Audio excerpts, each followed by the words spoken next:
This is a Nervous Chuckles production. Hey! I'm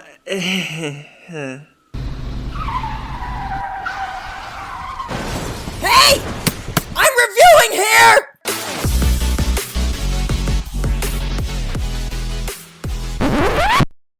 Everybody, welcome to another episode of I'm Reviewing Here, a podcast where I, Matthew Buzzy, watch and review science, films, top greatest movies of all time. How about I do that again? Hi, everybody, welcome to another episode of I'm Reviewing Here, a podcast where I hope that you're all doing really well. Happy almost June. I cannot freaking believe we are already halfway through this year, even though I'm not recording this at the end of May, so I'm a liar. But I hope that you're all doing well, and I hope that you're all doing well, and I hope that you're all doing well. I can't think of anything else to say. No, I can't think of stuff to say. I am very rusty today. I have not recorded an episode in like a week or 2 weeks, I think. I was in the hospital, in and out. No, I'm kidding. I'm totally fine. No, I just have been busy, and it's been a weird weekend. I'm recording this on a Sunday. Just cleaned the place, cleaned the condo. Feels really good. I love vacuuming. I will vacuum from dusk till dawn. There is nothing more satisfying than vacuuming a carpet, and you hear all the dirt and the little pebbles and whatever getting sucked into the vacuum. Oh my God, it's so satisfying. Yeah, it's been a weird weekend. My poor dog had a weird stomach bug, and she must have eaten something bad because I have never heard her stomach growl this loudly. It legit was like it was like an alien was in there. Truly, it was terrible. And you know what? I actually heard her stomach call my name. I'm not lying. I literally heard that. I heard it. People think I'm crazy, but things that aren't supposed to talk, I hear them talk. Don't laugh. I'm telling the truth here. I really, really am. One time in college, Julie, if you're listening, no, she's probably not listening. I used to act with this girl named Julie in college, and one time she ordered an egg bagel from the student center at Temple University, and when she went to squeeze down on it to bite on it, the bagel screamed. It literally shrieked. She squeezed it, and it went. Yeah. Don't laugh. I'm being serious here. I'm being totally serious. Okay.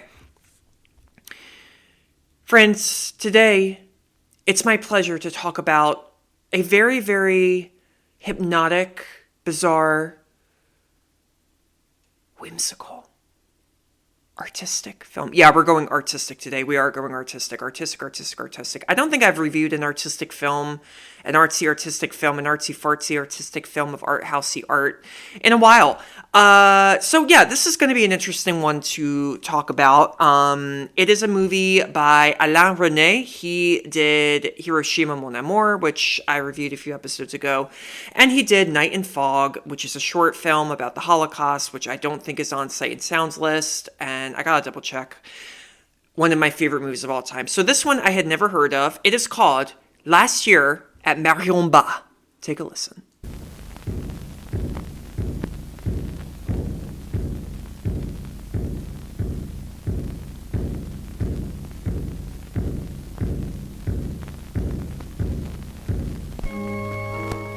Un grand palace international, immense, baroque, au décor fastueux mais glacé. Un inconnu erre de salle en salle, longe d'interminables corridors à la recherche d'une femme. Il lui dit qu'ils se sont rencontrés déjà, l'année dernière. Souvenez-vous. Qu'ils ont vécu une grande histoire d'amour. Il revient maintenant à un rendez-vous fixé par elle-même, qu'il va l'emmener avec lui. Mais la jeune femme dit qu'elle ne le connaît pas. Je vous répète que c'est impossible, je n'ai même jamais été à Frederiksberg. Il insiste, elle s'insurge. Je ne sais pas de quelle chambre vous parlez, je n'ai jamais été avec vous dans aucune chambre. Je ne voulais pas vous souvenir, parce que vous avez peur. Ne reconnaissez-vous pas non plus cette photographie? La jeune femme cède du terrain. Grave, sûr de lui, l'inconnu accumule des preuves. Qui a raison? Qui ment? L'homme est-il un banal séducteur, un fou? Ou bien confond-il deux visages? Que s'est-il vraiment passé l'année dernière? Voici les questions auxquelles vous, spectateurs, aurez à répondre. Soyez attentifs.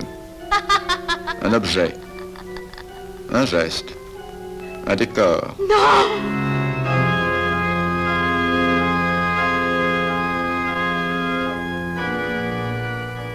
Alain Resnais, dont les films Nuit et brouillard et Hiroshima mon amour ont bouleversé les conceptions de l'art cinématographique, et Alain Robbe-Grillet, un des plus célèbres représentants du nouveau roman, ont conçu et réalisé l'année dernière à Marienbad l'œuvre la plus insolite et la plus nouvelle de l'année. L'année dernière à Marienbad vous sera présentée prochainement sur cet écran. Okay, wait a second. Do you hear this? Do you hear that? Those are my shoes. Oh my god, I gotta get new shoes. These ones are fucking terrible. Last year at MARIENBAD, also, it is pronounced MARIENBAD. It's not MARIENBAD. It is French, obviously. Listen, duh. This is a black and white movie. It came out in 1961. Rene directed it, and there was this writer named Alain Robbe-Grillet who wrote the film. And he also got an Oscar nomination for Best Original Screenplay. Oh man, okay, how do I explain Last Year at Marienbad? Okay, it's an art film, it's very, very artistic. I read about it, and a lot of critics and film historians have labeled it a French New Wave movie. I don't consider this French New Wave at all. I actually don't. French New Wave movies are not this visually poetic, as, you know, people say in the film world. It's not, I don't know, I just don't really think it fits. There are French New Wave movies that are a little artsy, but... Also, you may be thinking artsy. What do you mean by artsy? Artsy, I mean, it doesn't make any sense and you have to think about it. I mean, truly, that's kind of how I define artsy. It's you know, it literally, when you go to an art museum and you see a portrait of, like, you know, a jar of marbles and they're like, art, it's art. And at first glance, you're like, it's a jar of marbles, you know, what, I don't get. So that's what I mean by artsy. I've kind of gone over that probably a few times because I talk nonstop about art. But is this a good art film? Did I like it? Was it worth the time? You know what? This movie is a little over an hour and a half. I didn't like it. You know what? I feel about it the same way I feel about Hiroshima Mon Amour. I would have liked it if it was shorter. Literally like 20 minutes max. I am noticing something with Alain Resnais, and that is I seem to really only like him when he makes short films, like Night and Fog, you know? I just, last year at Marienbad, it goes on and on and on and on and on. There's no plot in it whatsoever. Now, that's okay. Not every movie needs to have a plot, but the action in Last Year at Marienbad is this.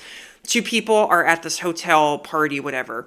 They each go, I think I know you. I think I know you. I think we met before. I think I know you. I think we met before. I think I know you. I think I know you. Did we meet before? Did we meet before? Did we meet before? Again and again and again and again and again and again and again and again and again and again. The entire movie is that conversation. It goes nowhere. And I didn't understand it. I really, really didn't understand it. I've read a lot of critics' reviews of this film. And pretty much all of them seem to really say, well, it is just such a monumental, breathtaking experience. You know, the cinematography is just absolutely incredible. Absolutely, 100%. This is one of the most beautifully shot films I've ever seen in my life. It was the cinematography was by French cinematographer Sacha Vierny, who also worked on Hiroshima Mon Amour. It's a gorgeous film. Every frame in this movie is like, it made me sweat. I mean, like, literally. Movies do that to me sometimes when there's good cinematography. I mean, this movie is more than aesthetically pleasing. It's like aesthetic porn. I mean, yeah, it's a gorgeous film. It's a gorgeously shot film. Alain Resnais, I mean, he really was, in my opinion, like an artist first and, you know, above a filmmaker. Last year, Marienbad, you know, I think it's got an interesting premise, but oy vey. How do the French say oy vey? Oy vey! Plot synopsis. This may be kind of a quick plot synopsis, but here we go. Okay, essentially, I'm just going to give it to you right now. There are three main characters in this film, and none of them have names. They are known as the man, l'homme, as they say in French. The woman, la femme. And the second man, la deuxième homme. Okay, so three of them, take a listen, here we go. There is an ornate Baroque hotel populated by wealthy individuals and couples who socialize with each other. At this hotel, a man approaches a woman and claims they met the year before at a similar resort, perhaps at Frederiksbad, Karlstad, Marienbad, or Balden Sosa, and had a romantic relationship, but she responded to his request to run away together by asking him to wait a year, which time has now elapsed. So the man and the woman, the man's played by this actor named Giorgio Albertazzi, who lived to be in his 90s. Oh, damn. And then Delphine Seyrig, I think is how you say her name. She plays the woman. I didn't know these actors. They are very good in this film. They're very good, for this, because this is a movie that's strictly all about nuance and facial expressions, and it is almost kind of like a silent film in a way, like with the way it's shot and their reactions and all of that. So anyway, they're at this really, really fancy hotel with all these like really rich socialites who probably pay like $100 for like a shot of whiskey or whatever, So it's yeah. He's like, I think we met. I think we hooked up or whatever. And she's like, no, I don't remember. The woman insists she has never met the man, so he proceeds to attempt to remind her of their shared past, while she rebuffs him and contradicts his account. Between interactions with the woman, the second man comes in. This is played by Sasha Pitoev. A second man, who may be the woman's husband, asserts his dominance over the first man by repeatedly beating him at a mathematical game. This game, it's called, it's a version of this game called NIM, N-I-M. I don't know. I could not even, at first I thought they were playing Solitaire, but I was mistaken. Solitaire, oh, I do need to play that. It's been a while since I played that, but I had to stop playing it because my sister started playing it with me, and she would always win and I would always lose. Like, she would show me how to play it, and she would always win and I would always lose, and she would always make me feel... Okay, all right. Sorry. Okay, so yeah, there's this guy. The second guy might be the woman's husband, but we never really know. Through ambiguous flashbacks and disorienting shifts of time and location, the film explores the relationships between the three characters. Conversations and events are repeated in different places in the building and grounds. And there are numerous tracking shots of the hotel's corridors with ambiguous and repetitive voiceovers. Repetitive, indeed. Redundantly repetitive. No certain conclusion is offered regarding what is real and what is imagined, but at the end of the film, the woman submits and leaves the hotel with the first man. And that's it. That's the movie. That's 94 minutes of this movie. The end.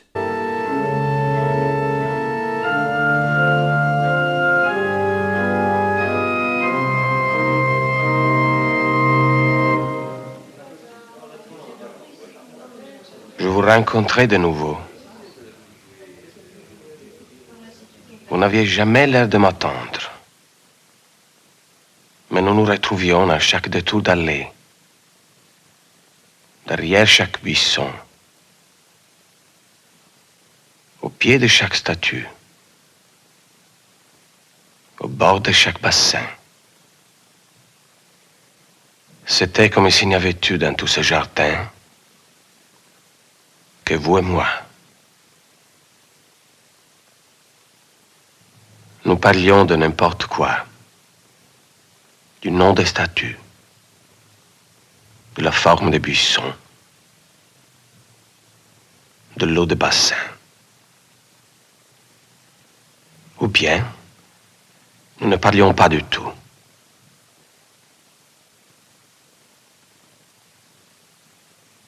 La nuit surtout, vous aimiez vous taire. Un soir, je suis monté jusqu'à votre chambre.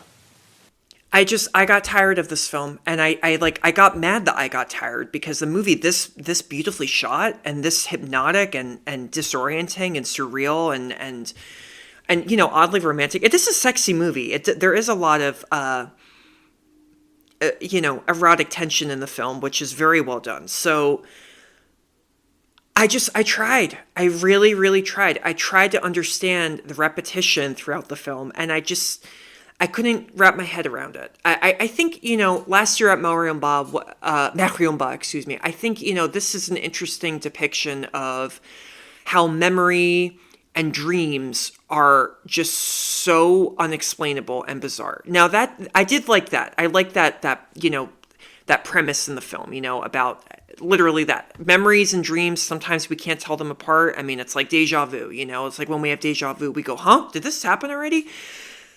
This really taps into that very, very well because it is bizarre. We've all had dreams, one dream, let's say, or several dreams that are the same, and we keep dreaming about them over and over and over again. We always think about memories that just pop into our head without us knowing it, without us anticipating them. And we don't understand why. The brain is a fickle little bastard. I mean, it is. You cannot control it.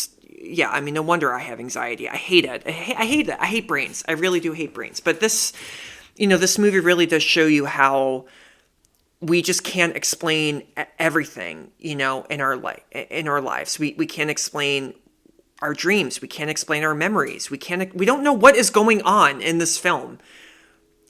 And it's very frustrating. It's like frustrating. It's boring to the point of like, if they say, I think I met you one more time in this film, I'm literally going to scream. I mean, it just, oh man. And I don't like to be mean.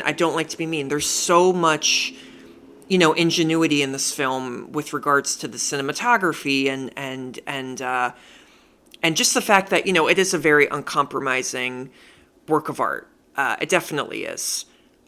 I'm just a little surprised that this film, to be honest, is considered to be so memorable and famous and one of the best films. For the cinematography, absolutely 100%. For the film itself, maybe I just need to rewatch this. Look, sometimes we all have long days. Sometimes my mind, I might just be in a mood when I watch a movie and it might affect it. That's a little rare though. That is a little bit rare. Usually a movie will bring me out of my funk and I'll get into it. But this film, I was totally fine.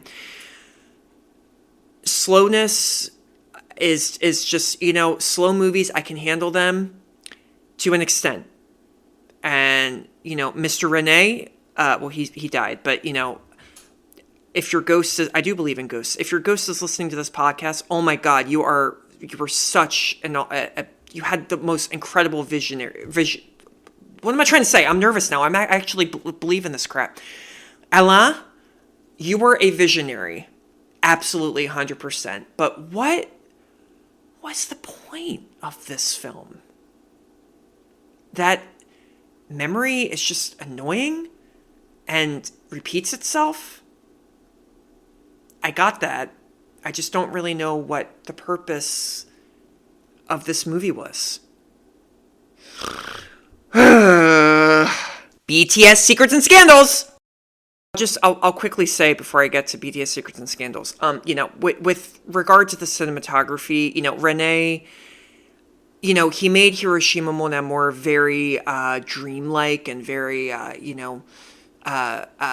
like you do literally feel like you're in a dream landscape. He pushes that 50 times higher in Last Year at MARIENBAD. I mean, there are shots in this movie of, the characters were talking to, in voiceover, and then everybody in on frame, everybody, all these guests at this hotel, they all freeze.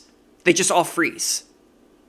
And the camera just slowly pans around and as you hear the voiceovers, and very chilling, very, very chilling. I did like that.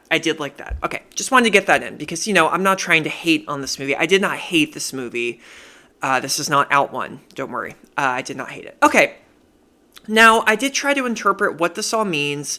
What does it mean? Now, Rene did give a quote about this film. He said, "For me, this film is an attempt, still very crude and very primitive, to approach the complexity of thoughts, of its processes."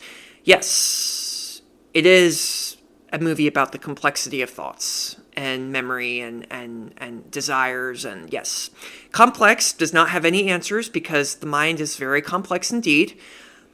I agree with that. Again, I think if it was just a shorter film, I would have liked it more. What does it all mean, though? Well, I found a bunch of different bullet points of what it could all mean, what the story is about. What is this movie about? So some people think that the movie is a version of the Orpheus and Eurydice myth. Now, what was that? It's basically like an old story about these lovers, and they don't know.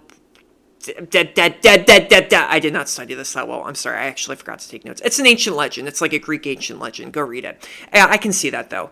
Yeah, Orpheus and Eurydice. Also, Greeks back then, they had, and Romans, whatever, they had the coolest names. I mean, can we all? I want to have a kid and name him Orpheus. Come on. Some people think that this movie represents the relationship between patient and psychoanalyst. Okay. So, like, the man is the psychoanalyst and the woman is the patient, but they had an affair? Is that allowed? I don't know.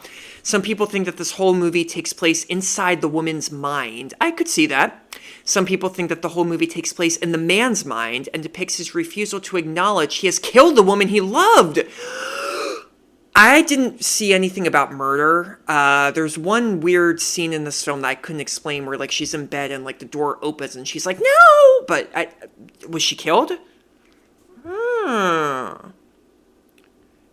I think it's a bit of a stretch, though. I don't sense any murder in this film. I really, really don't. But I could very much all be inside one or the other's minds, the man or the woman. And some people think this entire movie is just meant to be a dream, or it's meant to be the memory of a dream. I think that, what do they say, tops the cake? Yes. I think this whole movie is just a weird, disorienting dream, and it's so well done on a visual level. Absolutely. But, I can't think of any other word but frustrating.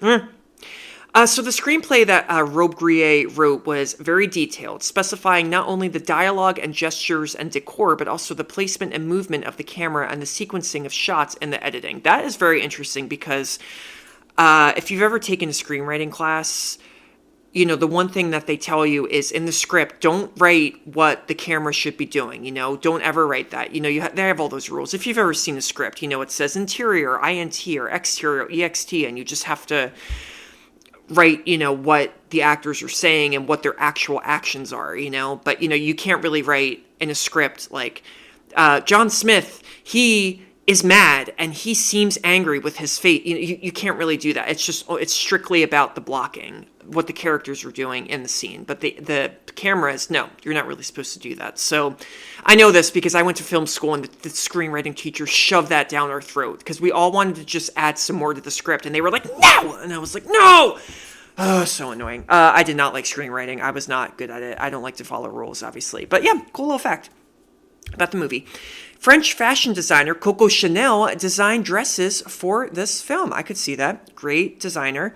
There is, and I had to go back and look at this shot because I could not believe this. I thought this was an urban legend. There is a cardboard cutout of Alfred Hitchcock in one shot of this movie. What? And I Googled it. It is there. You can Google it too. Just Google last year at MARIENBAD, Alfred Hitchcock. And it's there. It's got his whole, posture and that little shadow of his face, his little fat face and his little big nose. It's all there. Why? I have no idea. Literally no idea. Renee, did you like him? Not like him like that. I just mean, like, were you a fan of Hitchcock? Possibly. So when the man tells the female that she is at his grasp but still unreachable, he shows her a sculpture of Tantalus, who tries to reach a grape. Yeah, there's a lot of statues in this film. Landscapes, the hotel, every little shot, every little corridor, every crevice of the frame. It's so important in this film. So there's a sculpture of this person. She's trying to reach a grape. Tantalus, I hope I'm saying the name right, probably not, was a Greek mythological figure punished to suffer eternally in Tartarus by standing in a pool of water beneath a fruit tree with low branches, with the fruit ever eluding his grasp. And the water, it was a boy? Oh crap, I thought it was a girl, I'm sorry. Sorry, it's been a while since I watched this. With the fruit ever eluding his grasp, and the water always receding before he could take a drink. Metaphor? I think so. This is what directors do. They love metaphors. Yes, so obviously I think Tantalus is a metaphor for the man because he wants this woman, but he can't get her. And grapes, that symbolizes, lust. So, yeah. Grapes, and what's the other fruit? Bananas, of course, because it's shaped like a... yeah, okay. The best moment. No specific moment in general, because I didn't understand a single part of this movie, and I got very bored after like 25 minutes. I was like, okay, where's this going? Come on, where's it going? Where's it going? Where's it going? I get that's artistic, but what's the point? What is the point? Yeah. No favorite part. I did love the shots of, the characters frozen, freezing, not moving, and the camera. Every camera shot in this film was my favorite.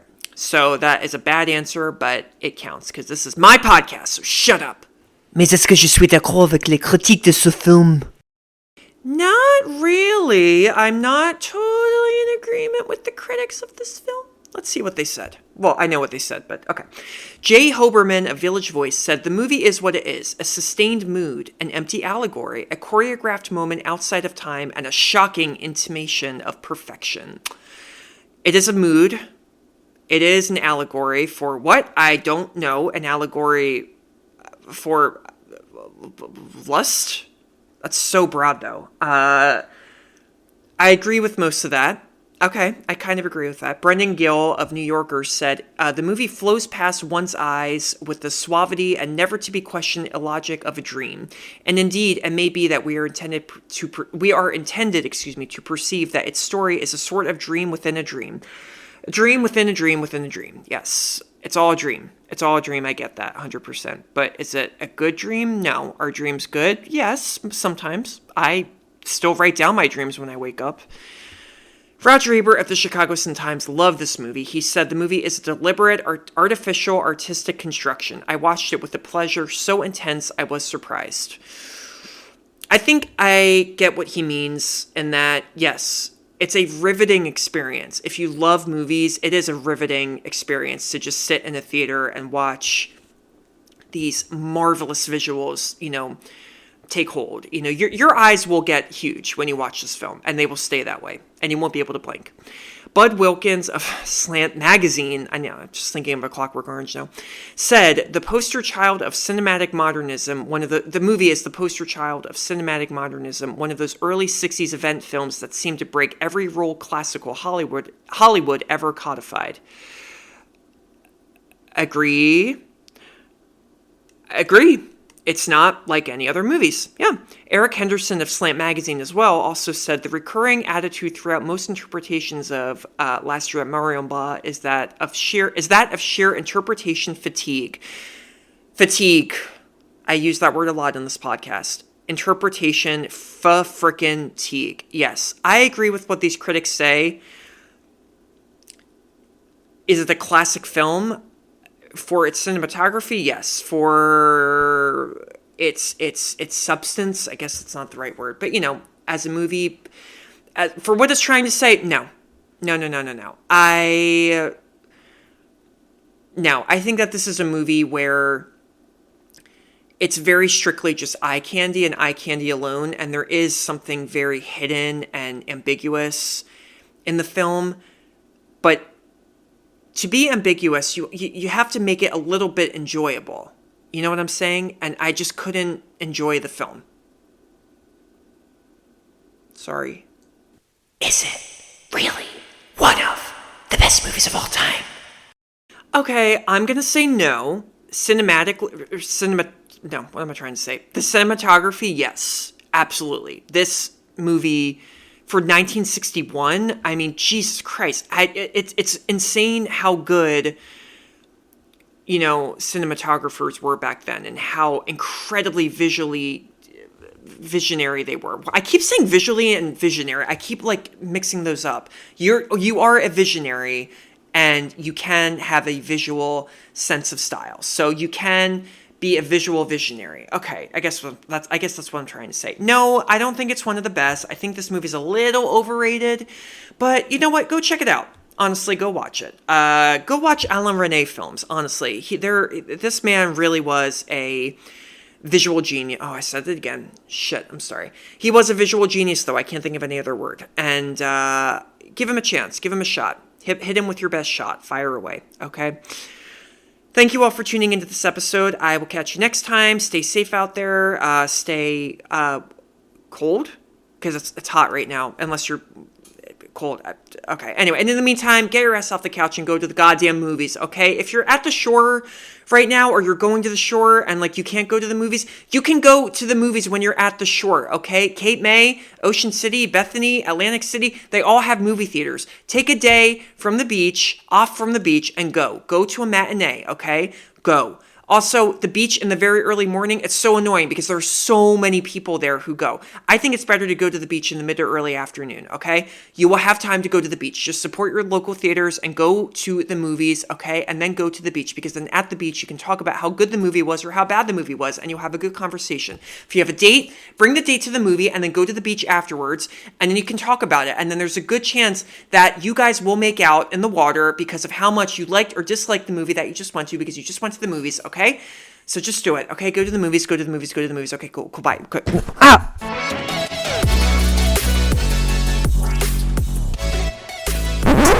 Oh, you made it. Thank you so much for tuning in to another episode of I'm Reviewing Here. New episodes drop Tuesdays and Fridays. You can get this podcast wherever you get your podcasts. Feel free to follow me on Instagram at I'm Reviewing Here. You can also subscribe on YouTube. New episodes drop there the same day they drop on the podcast. Don't forget to subscribe. Please leave a review if you'd like. Be mean, be nice, hit on me. I don't really care. Candor really, really is important to me, and, you know, it helps the podcast too. So I really hope you enjoyed it. This podcast is brought to you especially by Nervous Chuckles. That is my fake production company, because I make people nervously chuckle all the time, because they never know if I'm telling a joke or not. So they're always like, do I laugh? Do I not laugh? Is he serious? Is he insane? Did he get out of the loony? What's going on? So if I made you nervously chuckle, then that means that I did my job, and thank you. There is no funding for this podcast, but if you want to give me money, then yeah, like hit me up, DM me. Bye-bye.